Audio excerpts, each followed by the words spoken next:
Update sa naging tensyon sa Tipo-Tipo Basilan at ang suporta ng mga Pilipino sa AFP mula sa inilabas na survey ating pag-uusapan kasama si Colonel Francel Margaret Padilla, ang tagapagsalita ng Armed Forces of the Philippines. Colonel Padilla, magandang tanghali po.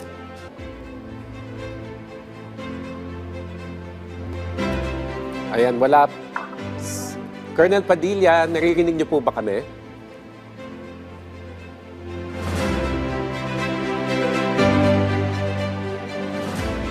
Colonel Padilla.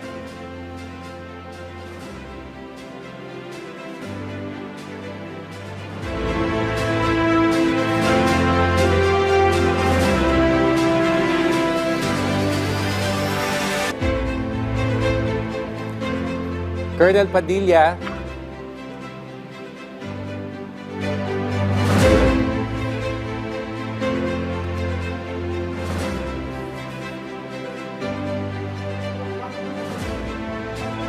Ayan, susubukan nating ayusin ang linya ng komunikasyon kay Colonel Francel Margaret Padilla tungkol po sa naging tensyon sa Tipo-Tipo sa Basilan. I understand ay naging maayos na po ang sitwasyon doon sa tulong din at sa intervention ng local government units, ng elders, pati na rin ng Armed Forces of the Philippines. Gusto rin sana nating kapanayamin si Colonel Padilla tungkol naman doon sa lumabas na survey tungkol sa pagtaas po ng suporta ng mga Pilipino sa AFP sa pagiging non-partisan nito.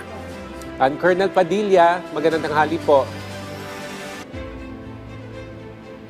Ayan, wala pa rin.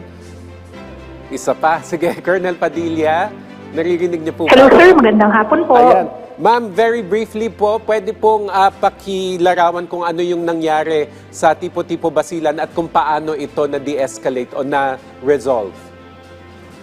Well sir, according po sa ating reports, yung insidente po involved local groups po. Some nga po are associated with our MILF po, and local lawless elements po in the area. However po, ikina-clarify natin sir, na ang AFP po, this is not a confrontation between the AFP and the MILF. Ito pong MILF leadership po, together with the local authorities, is already working with us po to resolve the conflict peacefully po.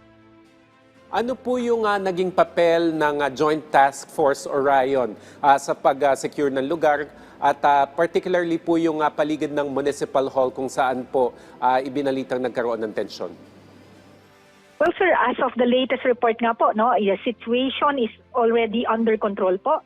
Our troops from the 101st Infantry Brigade at ang ating Joint Task Force Task Group Basilan po, are maintaining defensive positions po dun sa area.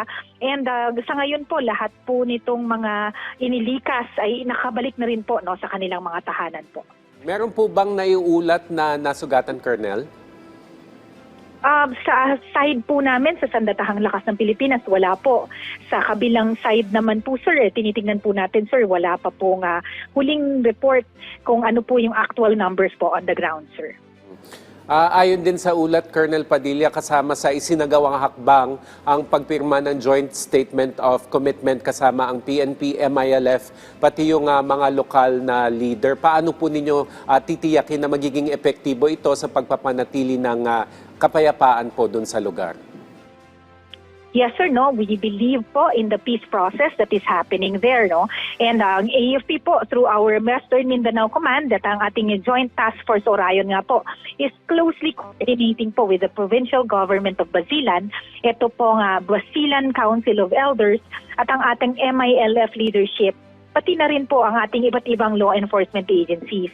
Through po dito sa Coordinating Committee on the Cessation of Hostilities, ang tinatawag na po CCCH, na-engage po natin sila para po ma-facilitate itong dialogo po at para po ma-de-escalate nga po itong tensions.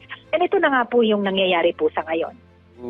Sa ibang usapin naman, Colonel, ano naman po yung reaksyon ng AFP sa lumabas na resulta ng tugon ng masa survey kung saan 70% ng mga Pilipino ang sumusuporta sa non-partisan stance ng AFP? Eto sir, na maganda nga pong news for us sir, and we really hear po etong stand ng mga Pilipino na hindi nga po talaga dapat na nakikisawsaw ang Armed Forces of the Philippines sa usapan po ng politika. We hear them po, and this is actually our stand na po, and ito naman po talaga that we have been we've been proving through the years po, showing your AFP is a professional organization na ang mandato po namin doon po kami nakafocus sa ngayon, which is ito po ang ipaglaban po ang ating soberenya. Nabanggit niyo yung professional institution. So, paano po napapanatili yung professionalism po at disiplina sa ilalim po ng pamumuno ni General Romeo Bronner Jr.? Sir, meron po tayong foundation na sinusunod dito, ang ating framework po, which is the AFP Transformation Roadmap.